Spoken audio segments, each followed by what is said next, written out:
ठीक है, तो अब ना हम ये हेलो एल्केन चैप्टर शुरू करते हैं। इसके अंदर क्या सबसे पहला प्रिपरेशन ऑफ अल्कोहल। तो अल्कोहल को प्रिपेयर करना है। ठीक है, प्रिपरेशन ऑफ हेलो एल्केन। एक होता है हेलो एल्केन, एक होता है हेलो एरीन। हेलो एरीन मतलब बेंजीन रिंग पर हैलाइड ग्रुप।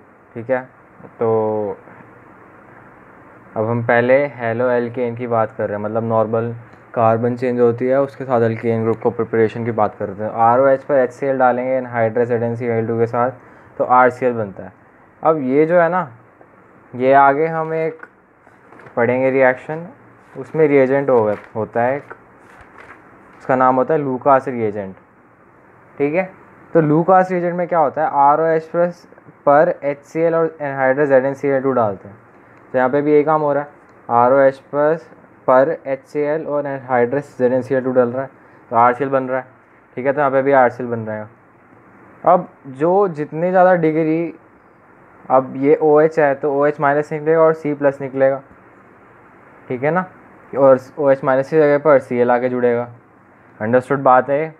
तो अब जितनी ज़्यादा डिग्री वाला कार्बोकेटायन होगा वो उतना ज़्यादा स्टेबल इंटरमीडिएट होगा, उसका इंटरमीडिएट उतना ज़्यादा स्टेबल होगा, और more stable intermediates are more reactive.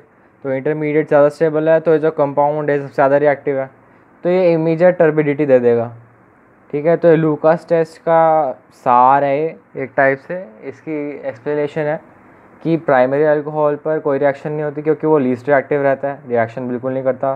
Secondary alcohol, अब ये है आइसोप्रोपाइल अल्कोहल और ये है टर्शरी अल्कोहल। तो नाम से भी ध्यान रखना है। ठीक है, सारे ऑप्शन चेक कर लेने हैं, दोबारा एक गलती दोबारा नहीं करनी, एक गलती एक ही बार शोभा देती है। HCl और एनहाइड्रस ZnCl2 डालते हैं तो जो थर्ड डिग्री होता है वो इमीडिएट टर्बिडिटी दे देता है, 2 डिग्री 5 मिनट टर्बिडिटी देता है। ठीक है जी, अब लगे हाथ ये भी देख लेते हैं, आयोडोफॉर्म टेस्ट। तो हमारे पास ये ग्रुप होना चाहिए। अब यहाँ पर OH की जगह एक डबल बॉन्ड O भी हो सकता है। ठीक है, मतलब यहाँ पर कार्बोक्सिल ग्रुप भी हो सकता है, तो उस केस में भी आयोडोफॉर्म टेस्ट देगा। तो आयोडोफॉर्म में I2 और NaOH डालते हैं। तो यहाँ पर हमें I2 और NaOH ना लिखते हुए NaOI भी दे सकते हैं क्योंकि HI उड़ गया। कि तो ये दे रखा हो तो भी आयोडोफॉर्म टेस्ट ही रहेगा। और आगे हम एक चीज़ और पढ़ते हैं, जैसे ये था वैसे ही ये स्टेप। अब NaNO2 और HCl दे रखा है, अगर बेंजीन पर ऐड कर रहा है वो, NaNO2 और HCl दे रखा है, अब अगर वो बेंजीन पर ऐड कर रहा है तो वो क्या बनाएगा, वो बेंजीन डायजोनियम क्लोराइड बनाएगा। ठीक है, अब NaNO2 और HCl की जगह हमें वो HNO2 भी दे सकता है क्योंकि NaCl हट गया, HNO2 बच गया। ठीक है, तो हमें ये चीज़ याद रखनी है कि एक तो ये केस हो गया HNO2 वाला, एक ये केस हो गया NaOI वाला। NaOI और HNO2 अच्छे से याद रखना है। और NaNO2 और HCl का जो रिएक्शन है वो एल्कीन पर नॉर्मल जो कार्बन चेंज होती है उसके ऊपर अलग रहता है, और जो बेंजीन रिंग रहती है उसके ऊपर अलग रहता है। अगर बेंजीन एनिलीन पर, बेंजीन अमोनियम NH2 पर अगर हम NaNO2 और HCl डाल दें 0 to 5 डिग्री सेल्सियस पर, तो बेंजीन डायजोनियम क्लोराइड बना देगा वो। ठीक है, और अगर नॉर्मल अमाइन पर हम अगर NaNO2 और HCl डालें तो रिएक्शन कुछ इस तरह से होती है, HNO2 बन जाता है। ठीक है, तो N यहाँ पर आता है, फिर नेक्स्ट स्टेप में क्या है, 2 O है, एक O यहाँ आ जाएगा, अब बाकी बचा क्या OH, तो OH इस पर आ जाता है, तो अल्कोहल बन जाता है। ठीक है जी, तो ये ऐसी रिएक्शन प्रोसीड होती है इस केस में। तो ऐसे तोड़कर सॉल्व करेगा तो ज़्यादा आसान रहेगा, ROH बन जाता है। Coming back to point from where we started, तो उसमें ये देखो, अब ROH पर HCl डालेंगे, ROH पर HCl डालेंगे एनहाइड्रस ZnCl2 के साथ, तो RCl बनेगा। अब जैसे जैसे जो हेलो एल्केन है उसका साइज़ बढ़ता जा रहा है, वैसे वैसे बॉन्ड लेंथ कम होती जा रही है और बॉन्ड लेंथ बढ़ती जा रही है, बॉन्ड स्ट्रेंथ कम होती जा रही है। ठीक है, उस केस में जो रिएक्शन को कराने के लिए हमें कैटलिस्ट की ज़रूरत पड़ेगी, वो मतलब लेस होता जाएगा, कम एनर्जी देने की ज़रूरत पड़ती जाएगी। तो लास्ट में देखते हैं हम रिफ्लक्स के थ्रू ही रिएक्शन हो जा रहा है। रिफ्लक्स मतलब हीट देना, उसके थ्रू ही रिएक्शन प्रोसीड हो जा रही है, तो हमें एनर्जी देने की बिल्कुल ज़रूरत नहीं पड़ रही बाद में। ठीक है,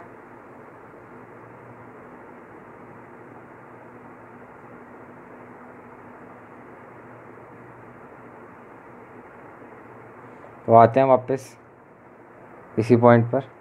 ये देखो,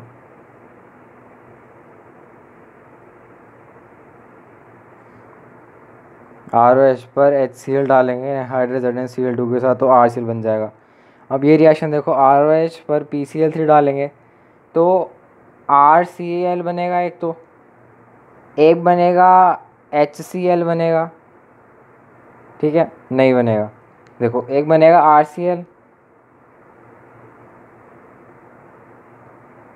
एक बनेगा RCl बन गया एक तो, और दूसरा बन जाएगा, ये रिएक्शन ऐसी प्रोसीड होगी, 3 RCl बनेंगे और H3PO3 बन जाएगा। ठीक है, अब जो दूसरी रिएक्शन है उसके अंदर क्या होगा, उसके अंदर होगा कि अब यहाँ पर क्लोरीन कम थे तो हमारा काम चल गया।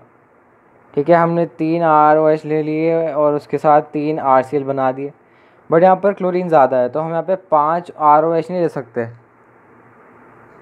ठीक है ना, क्योंकि 5 ले लेंगे तो बहुत ज़्यादा हिंड्रेंस हो जाएगी, तो उस केस में हम क्या करेंगे, ये रिएक्शन गलत दे रखे, नीचे वाली सही है, एक बन जाएगा RCl, एक बनेगा HCl, एक बनेगा POCl3, तो ये वाली रिएक्शन सही है, ये वाली रिएक्शन गलत है। ठीक है, तो ये रिएक्शन ऐसे प्रोसीड होगी। अब ROH पर SOCl2 डालेंगे तो RCl बनेगा, HCl बनेगा इन गैसियस फॉर्म, और SO2 बनेगा इन गैसियस फॉर्म अगेन। ठीक है, तो अब most favourable reaction to for conversion of alcohol to halide ये वाली होती है। क्यों? क्योंकि the products escape in gaseous form, इसके अंदर क्या होता है, जो प्रोडक्ट्स होते हैं, जो बाई प्रोडक्ट्स होते हैं जो हमें नहीं चाहिए, वो गैसियस फेज में होते हैं, और हमें सेपरेशन के लिए ज़्यादा मतलब अमाउंट खर्च करना नहीं पड़ता। ठीक है, तो पैसे कम लगते हैं। नहीं तो डिस्टिलेशन करो, ये करो, फलाना ढिमकाना करो, उसी में कितने सारे पैसे लग जाते हैं, है ना। तो उस केस से बचने के लिए ये हमारे लिए सबसे फेवर्ड ऑप्शन रहता है SOCl2 के साथ रिएक्शन। अब we can not use H2SO4 along with Ki as it oxidizes I- to I2। ठीक है, ये पॉइंट बहुत ज़्यादा इम्पोर्टेंट है भाई साहब, बहुत ही ज़्यादा। कहीं पर भी अगर ऐसा लिखा हुआ आ जाना तो समझ लो I- to I2 लिखा हुआ आ जाना, समझ लो वो सही लिखा हुआ है। ठीक है, we can not use H2SO4 क्योंकि ये बहुत ज़्यादा ऑक्सीडाइजिंग एजेंट है। ये सबसे स्ट्रॉन्गेस्ट, ये बहुत स्ट्रॉन्ग एसिड है। सबसे स्ट्रॉन्गेस्ट एसिड तो पिक्रिक एसिड होता है,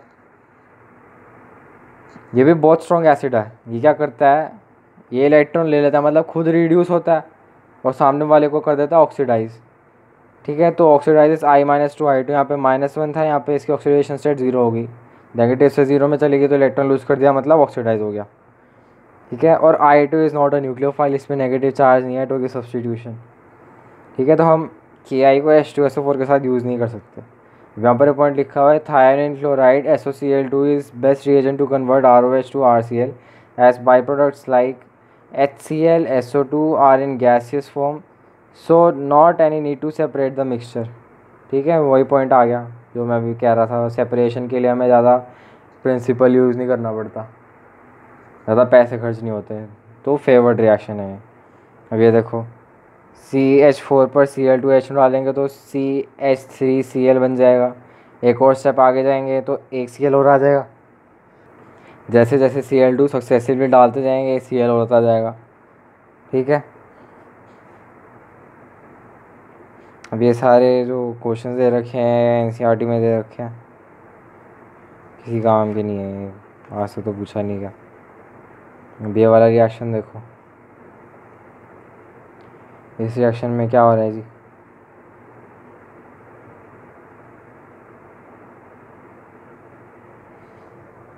अगर CH4 पर Cl2 विद H डालेंगे तो ये बनेगा, मिक्सचर ऑफ कंपाउंड्स मिलेगा। Br के साथ भी होता है बट I2 के साथ नहीं होता। क्यों क्यों नहीं हो पाता? क्योंकि I2 जो है ना, वो एक बहुत बड़ा कंपाउंड है, ठीक है, उसका साइज़ बहुत ज़्यादा है, तो वैन डर वाल्स फोर्सेस का जो स्ट्रेंथ होता है वो बहुत ज़्यादा बढ़ जाता है। वैन डर वाल्स फोर्स है ना, उसे हम सिर्फ एक सेम एटम के जो मॉलिक्यूल है उसके लिए अप्लाई करते हैं।